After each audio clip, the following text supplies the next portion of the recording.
আসসালামু আলাইকুম। স্বাগত জানাচ্ছি আরটিভির মধ্যাহ্নের সংবাদে। আপনাদের সঙ্গে আছে আমি আমরুনিফা। দায়িত্ব গ্রহণের চতুর্থ কার্যদিবসে আজ সচিবালয়ে অফিস করছেন প্রধানমন্ত্রী তারেক রহমান। সকাল ৯টার দিকে দফতরে পৌঁছান তিনি। 10:30টায় পররাষ্ট্রমন্ত্রী ও প্রতিমন্ত্রীর সঙ্গে বৈঠক করেন। বৈঠকে নতুন সরকারের পররাষ্ট্রনীতি নিয়ে আলোচনা হয়। বেলা 11টায় সৌদি রাষ্ট্রদূত আবদুল্লাহ জাফের বিন আবিয়া সৌজন্য সাক্ষাৎ করতে আসলে তার সঙ্গে কুশল বিনিময় করেন প্রধানমন্ত্রী। 12:30টার দিকে হজরত শাহজালাল আন্তর্জাতিক বিমানবন্দরের তৃতীয় টার্মিনালের চালুর বিষয়ে সভায় যোগ দেবেন সরকার প্রধান। এছাড়াও বিভিন্ন মন্ত্রণালয়ের দায়িত্বপ্রাপ্ত প্রতিমন্ত্রীদের সঙ্গে বৈঠকে বসবেন প্রধানমন্ত্রী তারেক রহমান।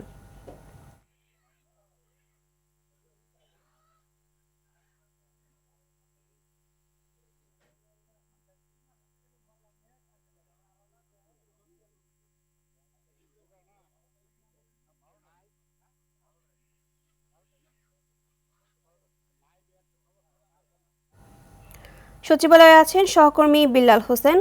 বিল্লাল, ইতিমধ্যেই প্রধানমন্ত্রীর সঙ্গে সৌজন্য সাক্ষাৎ করেছেন সৌদি রাষ্ট্রদূত। তাদের সঙ্গে কি বিষয়ে আলোচনা হয়েছে সেটা কি জানতে পেরেছেন, এবং এছাড়াও বিভিন্ন মন্ত্রণালয়ের দায়িত্বপ্রাপ্ত প্রতিমন্ত্রীদের সঙ্গে যে বৈঠকের বিষয়ে আলোচনা হতে পারে এ বিষয়ে আমাদের জানাবেন।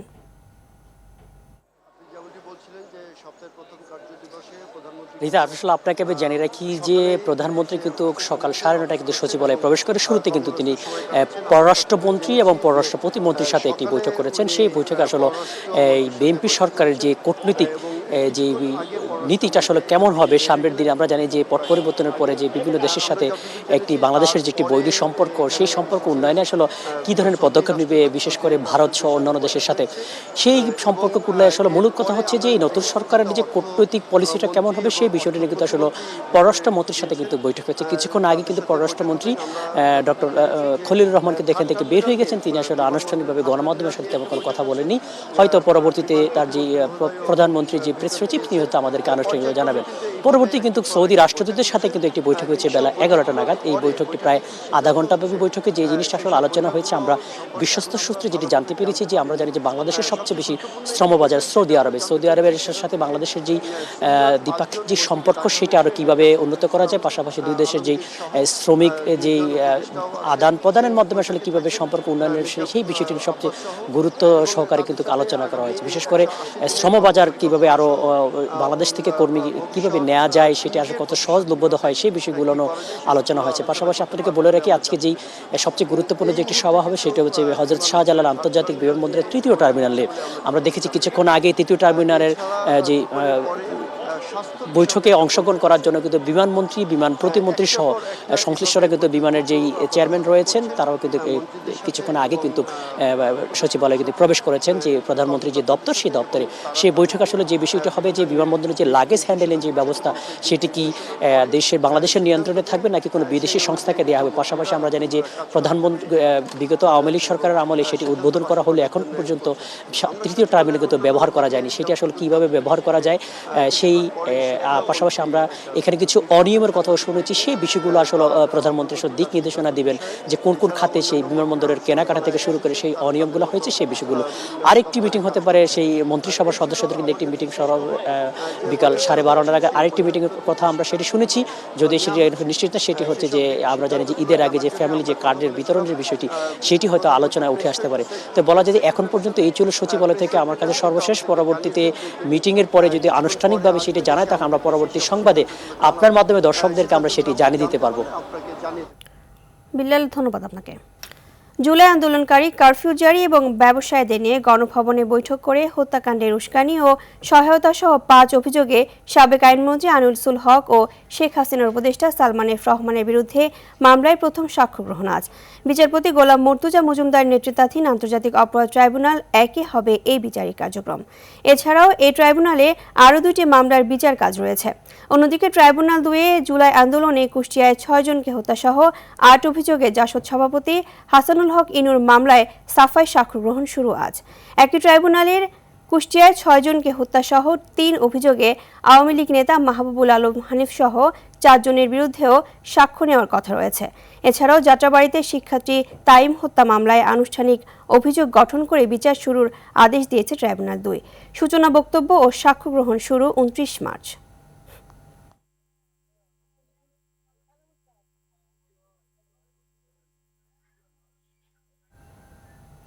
দর্শক, আন্তর্জাতিক অপরাধ ট্রাইব্যুনাল থেকে সরাসরি যোগ দিচ্ছেন সহকর্মী জিএম মাহমুদ। মাহমুদ, বিচার কাজ শুরু হয়েছে কিনা এবং সাক্ষ্য গ্রহণ নিয়ে কি তথ্য আছে আপনার কাছে জানাবেন।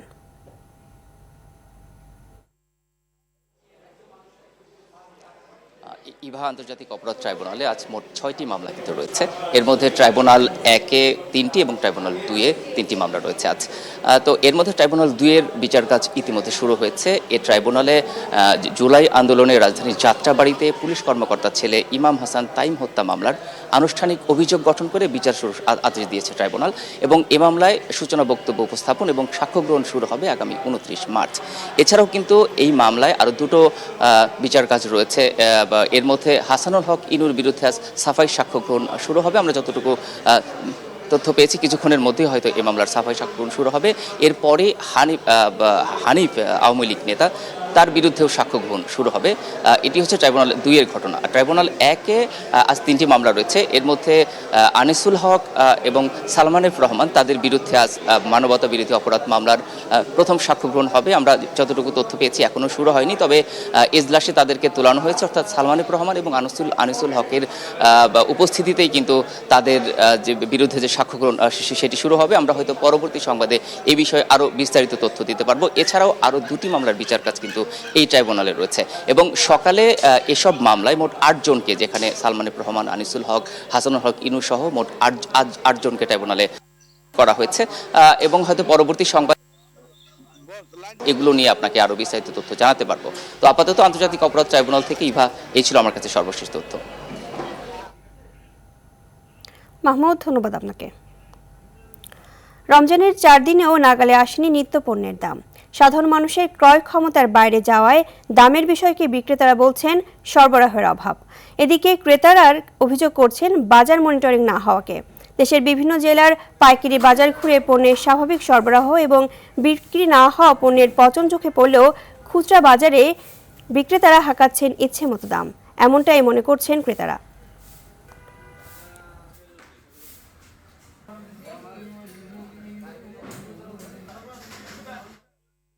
দর্শক, বাজার পরিস্থিতি নিয়ে জানাতে রাজশাহী থেকে সরাসরি যুক্ত হচ্ছেন সহকর্মী মোস্তাফিজ রকি। মোস্তাফিজ, রাজশাহীতে নিত্যপণ্যের বাজারে কি মূল্য তালিকা লাগানো আছে কিনা আর প্রশাসন থেকে কোনো নজরদারির ব্যবস্থা করা হয়েছে কিনা জানাবেন। ইভা, আজকে রমজানের চতুর্থ দিনেও আমরা দেখতে পাচ্ছি যে নিত্যপণ্যের যে বাজার বেশ উত্তাপ ছড়াচ্ছে, ফলে সাধারণ মানুষ যারা রয়েছেন তাদের কেনাকাটা করতে কিন্তু বেশ হিমশিম খেতে হচ্ছে। যদিও আমরা দেখেছি যে রমজানের প্রথম দিন থেকে বাজারের যে নিত্যপণ্যের যে দাম সেটি আগে থেকে আসলে বাড়তি ছিল, ফলে কিন্তু সাধারণ মানুষ তাদের যে প্রয়োজনীয় তুলনায় অনেক অংশে কম যে দ্রব্যমূল্য সেগুলো নিয়ে আসলে বাড়িতে ফিরতে হচ্ছে। বিশেষ করে যেগুলো ইফতারের কাজে ব্যবহার হয়ে থাকে, যেমন আপনার বেগুন, শসা, খেজুর সহ অন্যান্য যে নিত্যপণ্য বা সবজিগুলো রয়েছে সেগুলো কিন্তু দাম কিছুটা ওঠানামার মধ্যে রয়েছে। আজকেও বেগুন কিন্তু 80 থেকে 100 টাকা কেজি দরে বিক্রি হচ্ছে। এছাড়াও শসা কিন্তু 100 থেকে আমরা দেখেছি যে 120 টাকা বিক্রি হচ্ছে। এছাড়াও লেবুর দাম অপরিবর্তিত রয়েছে, 80 এবং 100 টাকা হালি করে বিক্রি হচ্ছে। এছাড়াও আমরা যতটুকু আসলে দেখেছি যে বিভিন্ন সবজি আসলে এখন কিন্তু সবজির বলা যায় যে ভরা মৌসুম। এই সবজির মৌসুমে কিন্তু আসলে প্রত্যেকটি সবজির দাম কেজিতে 5 থেকে 10 টাকা করে বেড়েছে। এছাড়াও আমরা যেটি আসলে লক্ষ্য করছি যে বিশেষ করে প্রোটিনযুক্ত খাবার মানুষ আসলে খেয়ে থাকে এই রোজার মাসে, বিশেষ করে গরুর মাংস, মাছ এবং মুরগি। সেক্ষেত্রে মুরগির দাম কিছুটা কমলেও গরুর মাংস এই রাজশাহী যে সাহেববাজার রয়েছে সেখানে 780 থেকে 800 টাকা কেজি দরে বিক্রি হচ্ছে, কোনো কোনো দোকানে 750 টাকা দরেও বিক্রি হচ্ছে। তবে বড় মাছের ক্ষেত্রে আমরা দেখেছি প্রত্যেকটি বড় মাছ 100 থেকে 150 টাকা করে বৃদ্ধি পেয়েছে, ছোট মাছ 50 থেকে প্রকারভেদে 70 টাকা করে বৃদ্ধি পেয়েছে। এবং মাছের বাজারে আমরা কথা বলেছি যারা মাছ ব্যবসায়ী রয়েছেন তারা বলছেন যে আমদানি একেবারেই নেই, ফলে দাম কিন্তু কিছুটা বাড়তি রয়েছে।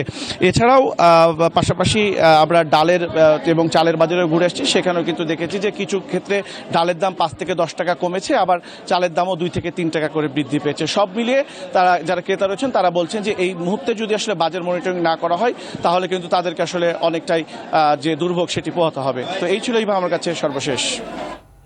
মোস্তাফিজ, ধন্যবাদ আপনাকে। দর্শক, বাজার নিয়ে আরো জানাতে বিভাগীয় শহর ময়মনসিংহ থেকে সরাসরি যুক্ত হচ্ছেন সহকর্মী বিপ্লব বক্সাক। আমরা সরাসরি চলে যাচ্ছি সেখানে। বিপ্লব, ময়মনসিংহে নিত্যপণ্যের বাজারে উত্তাপ কেমন দেখছেন এবং সাধারণ ক্রেতারা কি বলছেন জানাবেন আমাদের। নিভা, প্রতি বছরে কিন্তু রমজানের শুরুতে কিন্তু রমজান সম্পর্কিত যে পণ্যগুলি আছে সে পণ্যগুলোর দাম কিন্তু বেড়ে যায়। এতে কিন্তু ক্রেতারা অস্বস্তি হতে পারে। এবারও কিন্তু তাই হয়েছে। বিশেষ করে শসা, লেবু, তারপর মাছ, মুরগি এইসব জিনিসের কিন্তু অত্যাধিক দাম বেড়ে যাওয়ায় কিন্তু ক্রেতারা অস্বস্তিতে ভুগছিলেন। তবে রোজা শুরু হওয়ার সাথে সাথে অর্থাৎ গত 2 দিন ধরে যে দাম চড়া দামে বিক্রি করছিল নিত্য প্রয়োজনীয় জিনিসগুলো, সেই জিনিসগুলোর কিন্তু এখন অনেকটাই দাম কমে এসেছে এবং ক্রেতারা একটু স্বস্তিতে রয়েছে। বিশেষ করে যে লেবু গত 2 দিন আগেও 100-120 টাকা বিক্রি হতো, এই লেবুগুলি কিন্তু এখন 80 থেকে 60 থেকে 80 টাকা বিক্রি হচ্ছে। শসা বিক্রি করতো যেগুলি 100 টাকা, সেটা এখন বিক্রি হচ্ছে 70 থেকে 80 টাকা করে। এবং খেজুরগুলি কিন্তু যেগুলি প্যাকেটজাত খেজুর, সেই খেজুরগুলি যে দামে বিক্রি হতো আগে, এখনো কিন্তু সেই দামে বিক্রি হচ্ছে। তবে খোলা খেজুরগুলি কিন্তু কেজিতে 20 টাকার মতো বেড়েছে বলে জানিয়েছেন বিক্রেতারা। আমি এখন কিছু দ্রব্যের দাম সম্বন্ধে এক বিক্রেতার কাছে যাব, সে জানাবেন দামগুলি। এখন আগে যে দামগুলি ছিল এখন কি কেমন কমছে দামগুলি? মোটামুটি এখন ইনশাল্লাহ ভালোই কমছে। আগে তো অনেক দাম ছিল, মনে করেন যে আমদানি কম ছিল, যার চাহিদা বেশি ছিল ক্রেতাদের। এখন আস্তে আস্তে আমদানি হইতেছে, জিনিসের দাম কমতেছে, সীমিতর মধ্যে আইসা পড়ছে দাম অনেক সীমিত। তবে শুনলেন যে আমদানি যে বাড়ার সাথে সাথে কিন্তু দামগুলি কমতে শুরু করছে, বিক্রেতারা তেমনটি বলছেন। আর এই দাম যাতে কম থাকে এবং দাম যাতে দ্রব্য মানুষের নাগালের মধ্যে থাকে, এই বিষয়ে কিন্তু প্রশাসন থেকে বাজার মনিটরিং করা হয়েছে। নিবা, এই ছিল ময়মনসিংহ মেট্রো বাজার থেকে আমার সর্বশেষ। বিপ্লব, ধন্যবাদ আপনাকে। রাজধানীর আদাবরে একটি গার্মেন্টসে হামলা চালিয়ে প্রতিষ্ঠানটির মালিক, শ্রমিক সহ একাধিক ব্যক্তিকে কুপিয়ে জখম করেছে সন্ত্রাসীরা। রাতে স্থানীয় সন্ত্রাসী রাসেল ওরফে কালা রাসেল বাহিনী এ হামলা চালায় বলে অভিযোগ ব্যবসায়ীদের। পরে হামলার বিচার, চাঁদাবাজি বন্ধের দাবিতে আদাবর থানা ঘেরাও করেন ক্ষুব্ধ ব্যবসায়ীরা।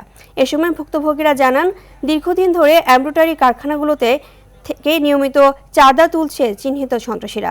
শনিবার এমব্রয়ডারি মালিক সমিতির নেতা মুস্তাফিজুর রহমান জহিরের কারখানায় চাঁদা আনতে গেলে তিনি দিতে অস্বীকৃতি জানান। পরে কালা রাসেলের নেতৃত্বে সেখানে হামলা চালানো হয়। হামলায় আশঙ্কাজনক একজনকে হাসপাতালে ভর্তি করা হয়েছে। অপরাধীদের বিষয়ে তদন্ত করে আইনের আওতায় আনার কথা জানিয়েছে পুলিশ। লক্ষ্মীপুরের রামগঞ্জে বিদ্যুৎ বিলের 5 টাকা কম দেওয়ায় আলমগীর হোসেন নামে এক আবুধাবি প্রবাসীকে পিটিয়ে হত্যার অভিযোগ উঠেছে তার বড় ভাইয়ের বিরুদ্ধে। শনিবার রাতে উপজেলার উত্তর বদরপুর এলাকায় এই ঘটনা ঘটে। অভিযুক্ত খোরশেদ আলম প্রবাসী আলমগীরের বড় ভাই। নিহতের স্ত্রী জানায়, বিদ্যুৎ বিলের 5 টাকা কম দেওয়াকে কেন্দ্র করে দুই ভাইয়ের কথা কাটাকাটি হয়। পরে ইফতারের সময় আলমগীর চায়ের দোকানে গেলে খোরশেদ তাকে পিটিয়ে হত্যা করে। এদিকে হত্যাকারীকে গ্রেফতার করে দৃষ্টান্তমূলক শাস্তির দাবি জানিয়েছে ভুক্তভোগী পরিবার।